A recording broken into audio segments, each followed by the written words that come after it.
ছাত্র জনতার অভ্যুত্থানে শেখ হাসিনা সরকারের পতনের পর জনরোষ থেকে বাঁচতে এবং গ্রেফতার এড়াতে আত্মগোপনে চলে যাচ্ছেন বিগত আওয়ামী লীগ সরকারের মন্ত্রী, সংসদ সদস্য, দলটির বিভিন্ন পর্যায়ের নেতাকর্মী সহ পুলিশের বেশ কয়েকজন ঊর্ধ্বতন কর্মকর্তা। এরই মধ্যে অনেকেই গোপনে সীমান্ত পাড়ি দিয়ে দেশ ছেড়েছেন। দালাল ও ইমিগ্রেশনকে ম্যানেজ করে পালাতে গিয়ে প্রতারণার শিকার কেউ কেউ গ্রেফতারও হচ্ছেন। সূত্র বলছে, সীমান্ত পাড়ি দিয়ে দেশ ত্যাগ করা ব্যক্তিরা যশোর, ব্রাহ্মণবাড়িয়া, কুমিল্লা, হবিগঞ্জ, সিলেট ও দিনাজপুরের হিলি এবং পঞ্চগড়ের বাংলাবান্ধা সীমান্ত ব্যবহার করেছেন। সীমান্ত পার হয়ে তারা ভারতের ত্রিপুরা, আগরতলা, আসাম, মেঘালয় রাজ্যে অবস্থান নিয়েছেন। সেখান থেকে কেউ দুবাই, কেউ জার্মানি, কেউ বা যুক্তরাজ্যে পাড়ি জমিয়েছেন। সর্বশেষ গত 12 সেপ্টেম্বর ব্রাহ্মণবাড়িয়া, আখাউড়া, আগরতলা সীমান্তের আবদুল্লাপুর এলাকা থেকে চট্টগ্রাম 6 আসনের সাবেক এমপি ABM ফজলে করিম চৌধুরী সহ 3 জনকে আটক করে বিজিবি। তবে তিনি আটকে গেলেও সীমান্ত পাড়ি দিতে পেরেছেন ঢাকা মেট্রোপলিটন পুলিশের যুগ্ম কমিশনার বিপ্লব কুমার সরকার। ইমিগ্রেশন, পুলিশ ও সীমান্ত এলাকা সূত্রে জানা যায়, আওয়ামী লীগ সভাপতি শেখ হাসিনা দেশ ছাড়ার পর দলটির সাধারণ সম্পাদক ওবায়দুল কাদের সহ অনেক নেতা গোপনে দেশ ছেড়েছেন।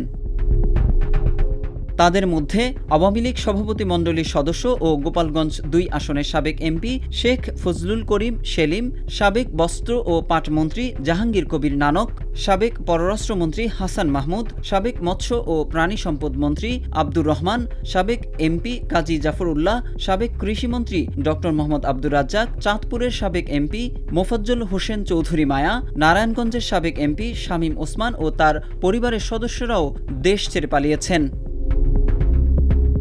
আবার সাবেক এমপি আকম বাহাউদ্দিন বাহার ও তার মেয়ে কুমিল্লা সিটি কর্পোরেশনের সাবেক মেয়র তাহসিন বাহার সূচনা কুমিল্লা সীমান্ত দিয়ে দেশ ছেড়েছেন বলে শোনা যাচ্ছে।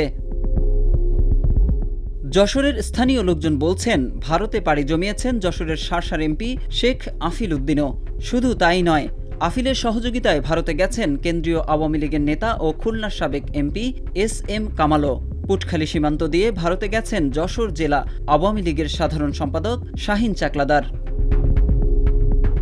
স্থানীয় আওয়ামী লীগ নেতাদের সঙ্গে কথা বলে জানা যায়, সিলেটের সুরৈঘাট এলাকার সনাতন পুঞ্জি দিয়ে ভারতে পাড়ি জমিয়েছেন সাবেক প্রবাসী কল্যাণ ও বৈদেশিক কর্মসংস্থান প্রতিমন্ত্রী ও সিলেট জেলা আওয়ামী লীগের সভাপতি শফিকুর রহমান চৌধুরী, সাধারণ সম্পাদক ও জেলা পরিষদের সাবেক চেয়ারম্যান অ্যাডভোকেট নাসির উদ্দিন খান, আওয়ামী লীগের কেন্দ্রীয় সাংগঠনিক সম্পাদক ও সাবেক এমপি শফিউল আলম চৌধুরী নাদেল। রংপুর রেঞ্জের ডিআইজি আব্দুল বাতেন ও রংপুর মহানগর পুলিশ কমিশনার মনিরুজ্জামান দিনাজপুরের হিলি সীমান্ত দিয়ে ভারতে চলে গেছেন বলে শোনা যাচ্ছে। পুলিশের সাবেক এসবি প্রধান মনিরুল ইসলাম বিদেশে চলে গেছেন বলে শোনা গেলেও গতকাল থেকে তাকে ফেসবুকে সক্রিয় থাকতে দেখা গেছে। অবশ্য একটি গণমাধ্যমের কাছে তিনি দাবি করেছেন দেশেই আছেন। এছাড়া বিদেশে চলে যাওয়ার কথা শোনা যাচ্ছে সাবেক ডিএমপি কমিশনার হাবিবুর রহমানের। তাদের সবার বিরুদ্ধে অন্তত 30টি করে হত্যা মামলা রয়েছে। 7 সেপ্টেম্বর সন্ধ্যায় সিলেটের জৈন্তাপুর সীমান্ত দিয়ে ভারতে অনুপ্রবেশের চেষ্টাকালে বাংলাদেশের অভ্যন্তর থেকে সিলেট জেলা আওয়ামী লীগের সদস্য, সাবেক উপজেলা চেয়ারম্যান কামাল আহমেদকে আটক করে বিজিবি। তার বিরুদ্ধে হত্যাসহ একাধিক মামলা রয়েছে। একই দিন কানাইঘাটের দনা সীমান্ত দিয়ে ভারতে যাওয়ার সময় গোপালগঞ্জের আওয়ামী লীগ নেতা মশিউর রহমান ও লিয়াকত শেখ আটক হন।